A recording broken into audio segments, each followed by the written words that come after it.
When you draw a tree, does it kind of look like a lollipop tree like this, where you draw like 2 lines and a circle?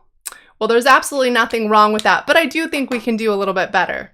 Now, if you're trying to draw a cartoon, you want to stay very geometric and symmetrical, kind of like that lollipop tree. But if we're trying to draw something realistic, we want to draw things a little bit more imperfect and more irregular. So the first thing that we're going to do is we're going to draw kind of like a backward C and then a forward C for the trunk. Notice that I did not make it perfect. It's not the same on both sides. I did that on purpose. I'm going to keep the top pointed and come down, keep the top pointed and come down. And then I'm just going to go back up and kind of come out like a letter V. And I'm going to turn that into a letter Y. And I'm going to repeat that concept a couple times, however many times that I want, so that I get these different branches. When I'm ready, I'm going to go ahead and connect these.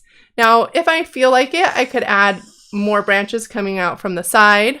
Could draw big ones, I could draw small ones, I could draw ones that branch out into that letter Y.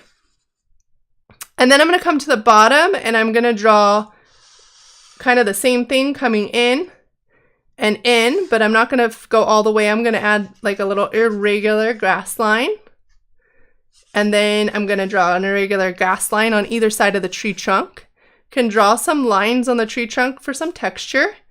And then instead of drawing a big circle like a lollipop tree, I'm going to kind of think of each of these branches as different sections of leaves. And I'm going to go around them, still kind of in that circular shape, but I'm doing like a scalloped line.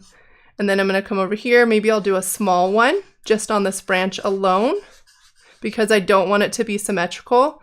And then I'll come do an even bigger one all the way behind, because the more overlapping where things are on top of each other, the more realistic it's going to look.